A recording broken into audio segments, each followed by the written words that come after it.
Hello friends. Hope so आपने पिछले सब लेक्चर्स देख लिए हैं। और अब आज से हम applications of uniform circular motion start करेंगे। Applications of uniform circular motion में सबसे पहला टॉपिक जो है that is the vehicle which is travelling on a horizontal track. That if a track is curved like this, अब diagram देखिए। If a track is curved like this, इस track पे एक व्हीकल ट्रेवल कर रहा है, ऐसा दिखेगा। This is the vehicle which is travelling on this particular track. Now ये इस ट्रैक पे इसकी मैक्सिमम वेलोसिटी कितनी होगी ये हमें निकालना है। Maximum velocity of the vehicle on a circular track without skidding, that is our basic expression to find. We can calculate as if a vehicle it is traveling on a circular track, it will be shown like this. Now this is our track. ये diagram आपको देख लेनी है, diagram आपको ध्यान में रखनी है, because it is the basic important structure that we can resolve the और we can understand the forces acting on the vehicle on this particular track. Now this is the vehicle along a plain circular track. This is our vehicle. mg, it is the weight of the vehicle which is vertically downwards, it is acting vertically downwards. N is the normal reaction force which is exerted by earth on this particular vehicle. Now important part is, see, if the c is the center, अब c is the center, c center कुठे येणार आहे?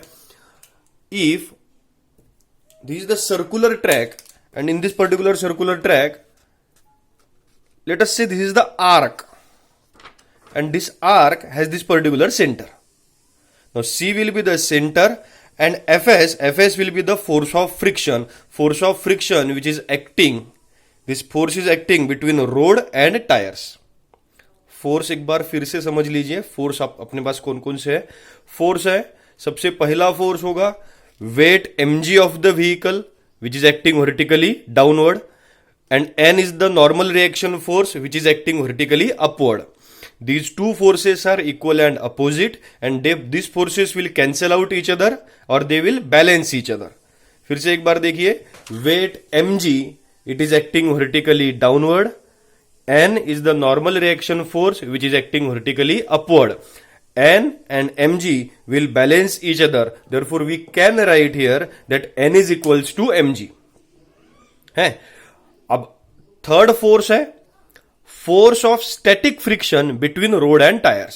This will be that particular force of static friction between road and tires. जैसे जैसे road पे गाड़ी चलेगी, vehicle चलेगा, वैसे रोड पे टायर्स क्या होंगे? फ्रिक्शन प्रोड्यूस करेंगे, and that will be the force of friction. That force of friction will provide us the necessary centripetal force. And this force of friction can be represented as Fs is equals to mu n, where mu is considered to be coefficient of static friction. ये coefficient है, and it is related to mg that is normal reaction force. Mu n is equals to static friction, and this static friction will provide necessary centripetal force. एक बार finally मैं फिर से एक बार force बोलूंगा. mg it is acting vertically downward, n it is acting vertically upward. mg is the weight of the vehicle, n is the normal reaction force exerted by earth on the vehicle, so they are balancing each other. Now Fs will be the force of static friction along the radius towards the center, therefore it compromises our centripetal force in that particular action.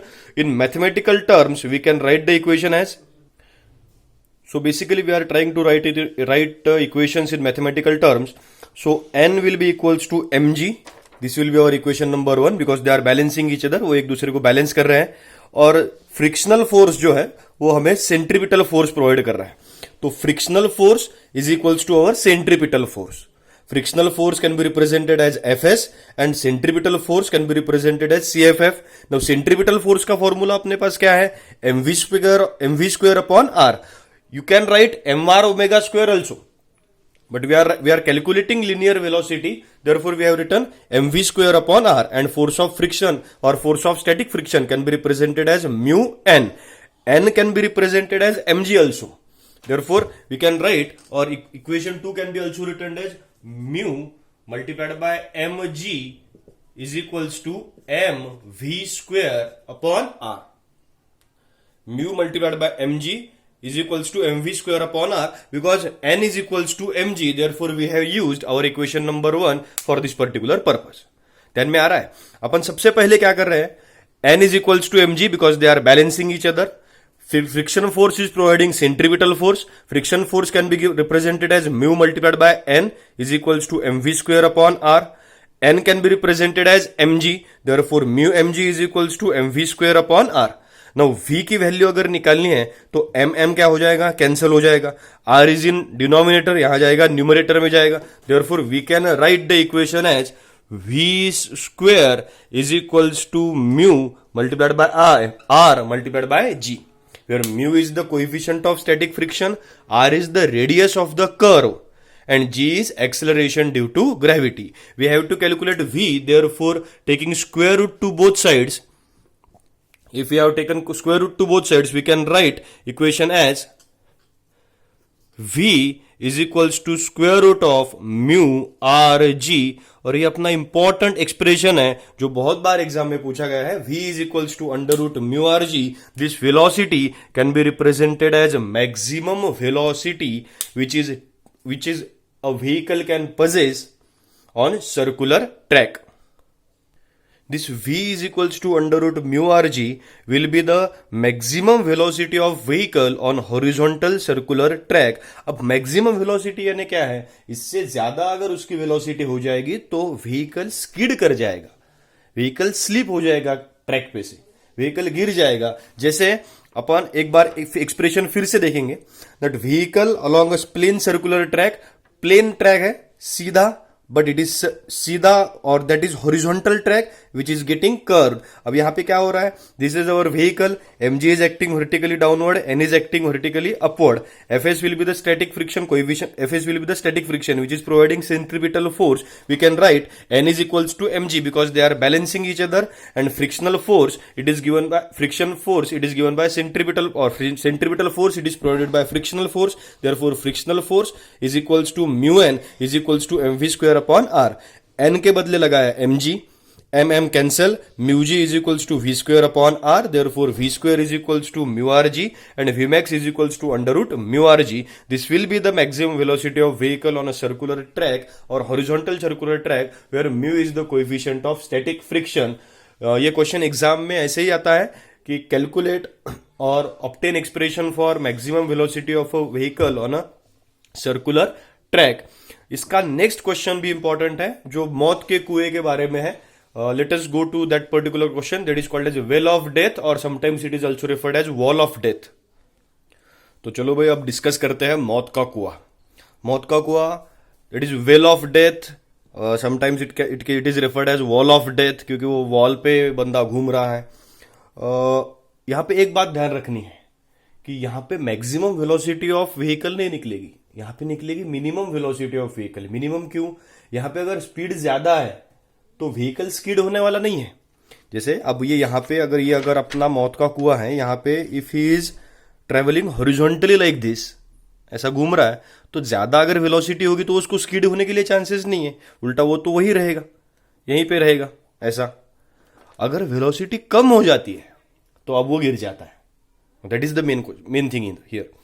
Velocity अगर कम होगी तो वो अंदर गिर जाएगा. Therefore अपन यहां पे निकालेंगे minimum velocity of the vehicle to stay on the wall of death. अब देखिए क्या हो रहा है.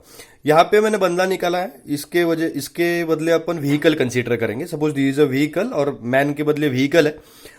His weight is going vertically downward, mg his weight it is going vertically downward. वो आदमी वो व्हीकल ऐसा होगा, ऐसा रहेगा कि नहीं, गाड़ी ऐसी रहेगी, आड़ी खड़ी है, mg is going vertically downward and the friction between a road or friction between the wall and the tires it is going vertically upward. आ रहा है ध्यान में कि अगर ऐसा suppose here is that particular wall, ऐसी अगर वॉल खड़ी है, इस वॉल पे क्या होगा, इस वॉल पे ऐसा व्हीकल है, नो व्हीकल का जो वेट है, वेट जा रहा है vertically downward, that is mg. We can see that mg is going vertically downward. तो this will be the F, force of friction which is going vertically upward. Friction कहां पे है? फ्रिक्शन उसको नीचे गिरने से बचा रहा है, इसलिए वो अपवर्ड डायरेक्शन को है. Force of friction mu n, and N will be the normal reaction force. Normal reaction force क्यों है? क्योंकि अगर इस साइड पे ऐसे अगर व्हीकल है, समझो suppose this is the vehicle, ये अगर अंदर इसका एक्शन फोर्स है तो जिस साइड में व्हीकल है उसी साइड में कौन सा फोर्स है? नॉर्मल रिएक्शन फोर्स है। फोर्सेस समझ में आ रहा है? फोर्स एक बार फिर से रिपीट करूंगा। mg is going vertically downward, force of friction is going vertically upward, this will be the normal reaction force। यहां पे बैलेंस करने के लिए, एक दूसरे को बैलेंस करने के लिए फोर्सेस अपने पास हैं। एक mg बैलेंस कर रहा है फोर्स ऑफ फ्रिक्शन को, mg is getting balanced by force of friction and normal reaction force, it is providing centripetal force। Again we can discuss it at length as, look at the forces here।